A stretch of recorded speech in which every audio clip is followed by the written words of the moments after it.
जय जगन्नाथ बंधुगण सर्वप्रथमे आपणको नूतन वर्षर हार्दिक अभिनंदन।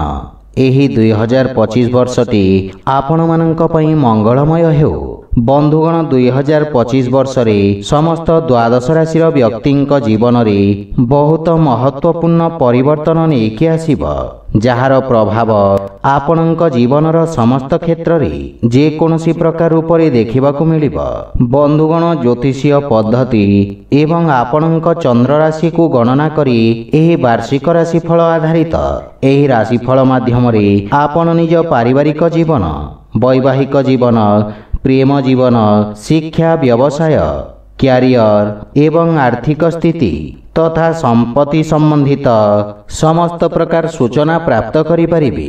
एही 2025 वर्ष रे समस्त राशिर व्यक्तिंक जीवन रे नाना प्रकारर परिवर्तन देखिबाकू मिलिब, किंतु किछि परिवर्तन शुभ फल प्रदान करिब एवं किछि परिवर्तन अशुभ फल प्रदान करिब। तो आसंतु जानिबा 2025 वर्षटी मेष राशिर व्यक्ति मानक उपरे केउ केउ प्रकार प्रभाव पकाइब से विषय सेथिपाई वीडियो को शेष पर्यंत देखंतु ओ जेउ माने आम चैनल को नुआ करी आछंती तळे थिबा लाल रंगर सब्सक्राइब बटन को दबाई आम चैनल को सब्सक्राइब करंतु ओ पाखरे थिबा घंटी बटन को दबाई ऑल रे सिलेक्ट करंतु, काहे कि ना आमे अपलोड करिथिबा प्रत्येक वीडियो रो नोटिफिकेशन आपण सर्वप्रथमे पाई परिबे।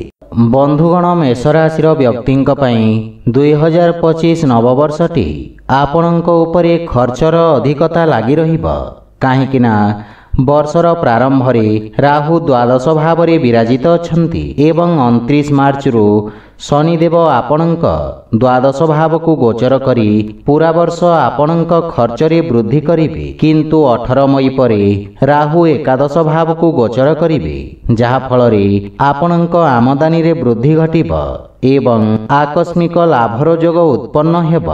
वर्षर प्रारंभ रे संपत्ति क्रय करिबारे आपणको सफलता प्राप्ति हेब। जदि आपण चाकरी क्षेत्र रे जड़ित अछंती ताहेले वेतन वृद्धि ओ पदोन्नतिर संभावना रहिछि। व्यवसाय रे जड़ित व्यक्ति को मध्य उत्तम लाभ प्राप्ति हेब। शेयर मार्केट आदि दीर्घकालीन निवेश आपणक पई लाभदायक सिद्ध हेब। वर्षर प्रारंभ रे देवगुरु बृहस्पतिंक द्वितीय भाव रे उपस्थिति कारणरू आपण धन संचय करिबारे मध्य सफलता प्राप्त करिवे। क्यारियर दृष्टि 2025 वर्षर प्रारंभरू मार्च शेष पर्यंत दशम भावर स्वामी शनि एकादश भाव रे स्वग्रही होई मजबूत स्थिति रे रहिबे, जहाँकि आपणक क्यारियर पई अनुकूल स्थिति को उत्पन्न करिब, जहा फल रे चाकरी क्षेत्र रे वेतन वृद्धि और पदोन्नतिर योग रहिछि। आपणक व्यवसाय क्षेत्र रे मध्य उत्तम सफलता प्राप्तिर स्थिति निर्माण हेब। मई परे राहु आपणक एकादश भाव को गोचर करी आपणक क्यारियर को दृष्टि रखिबे एवं क्यारियर संबंधित चिंतारू मुक्ति प्रदान करिवे। मई मासरे देवगुरु बृहस्पति मध्य तृतीय भाव को गोचर करी व्यवसाय क्षेत्र रे आसुथिबा समस्यारू मुक्ति प्रदान करिवे एवं आपणक मनोबल रे वृद्धि करिवे। नवेम्बर रु डिसेम्बर मध्य रे विशेष व्यावसायिक सफलतार योग रहिछि, किंतु चाकरी क्षेत्र जड़ित व्यक्तिंक पई धां दौड़ार सामना करिबाकू पड़िब। एही वर्ष आपणको कार्य संबंधित विदेश यात्रार अवसर मिलिब। बंधुगण शिक्षा दृष्टि 2025 वर्ष रे विद्यार्थी छात्र छात्री माननको सहपाठी तथा बंधु मित्रंक विशेष सहयोग प्राप्ति हेब, जहा फल रे आपण शिक्षा क्षेत्र रे उत्तम परिणाम प्राप्त करिवे। जदि आपण कोनोसी प्रतियोगी परीक्षार प्रस्तुति करूछंती ताहेले वर्षर द्वितीयार्ध समय अत्यंत अनुकूल रहिब।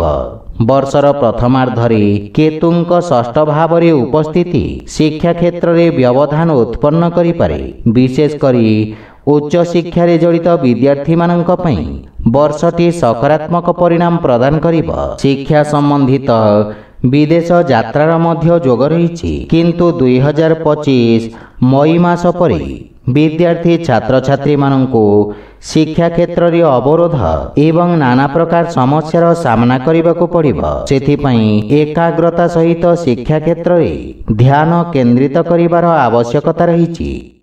बंधुगण, पारिवारिक जीवन दृष्टि मेष राशि व्यक्ति मानंक पई 2025 वर्षर प्रारंभ सामान्य कठिन रहिबो।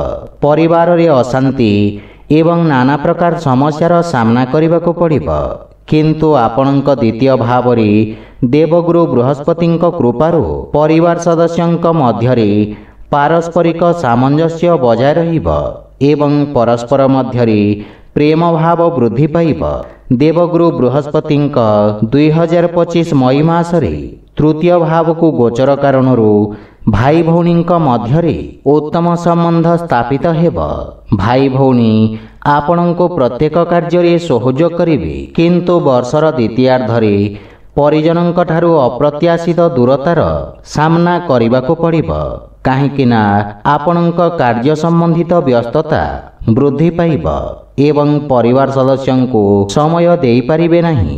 एवं 2025 वर्षर प्रारंभ रे मातांक स्वास्थ्य संबंधित समस्या आपणको व्यथित करिब। अवश्य तांक स्वास्थ्य अवस्था रे धीरे धीरे सुधार आसिब।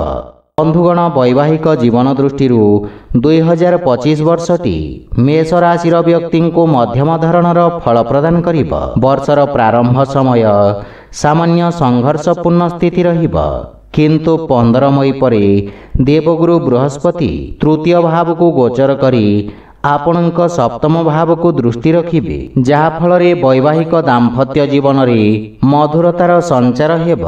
जीवन साथींक सहित आपणक निकटता वृद्धि पाइब एवं पूर्वरु थिबा समस्या रे हानि घटिब। जीवन साथींक सहित परिवार को आगको बढ़ाइबारे विचार विमर्श करिवे। 2025 मार्च मास परे शनिदेव द्वादश भाव को गोचर करिवे, जहा फल रे जीवन साथींक सहित मझिरे मझिरे जुक्ति तर्क और वाद विवाद भली स्थिति देखिबाकू मिलिब, किंतु आपण बुद्धिमता सहित स्थिति को नियंत्रण करिबारे सक्षम हेबे। बंधुगण, प्रेम जीवन दृष्टि 2025 वर्षटी मेष राशि व्यक्ति मानंक पई मिश्रित फल प्रदान करिब। वर्षर प्रारंभ रे प्रेम संबंध रे प्रगाढ़ता आसिब एवं आपण प्रेम संबंध को महत्व देबे, किंतु धीरे धीरे स्थिति रे परिवर्तन आसिब। 2025 मई मासरे केतु पंचम भाव को गोचर करिवे, जहा फल रे परस्पर मध्य बुझाबणार अभाव देखिबाकू मिलिब तथा प्रेम संबंध रे जुक्ति तर्क और वाद विवाद हेबा सहित भूल बुझाबना उत्पन्न हेब। सेथिपई परस्परर समस्या को दूर करिवार प्रयास करिबा उचित। जदि आपण सिंगल अछंती ताहेले कोनोसी प्रकार नुआ संबंधरू आपण दूरे रुहंतो।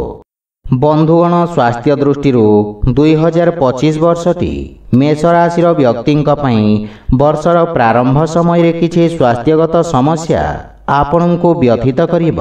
काहीकिना राशि स्वामी मंगल चतुर्थ भाव रे निचस्थ होई बक्री स्थिति रे विराजित रहिबे एवं शनिदेवंक दृष्टि मध्य आपणक उपरे लागि रहिब एवं द्वादश भाव रे राहु विराजित अछंती, जहा फल रे स्वास्थ्य समस्या वृद्धि पाइब, किंतु वर्षर द्वितीयार्ध समय उत्तम अनुकूल रहिब। एकादश भाव को राहुंक गोचर परे स्वास्थ्य समस्या रे हानि घटिब, किंतु विशेष करी आखि, गोड़ एवं निद्रा संबंधित समस्या आपणको हैरान करिब। सेथिपई स्वास्थ्य अवस्थार विषय ध्यान रखंतु। आपणक पई प्रतिकार हेला मंगल ग्रहंक प्रभाव आपणक पई महत्वपूर्ण।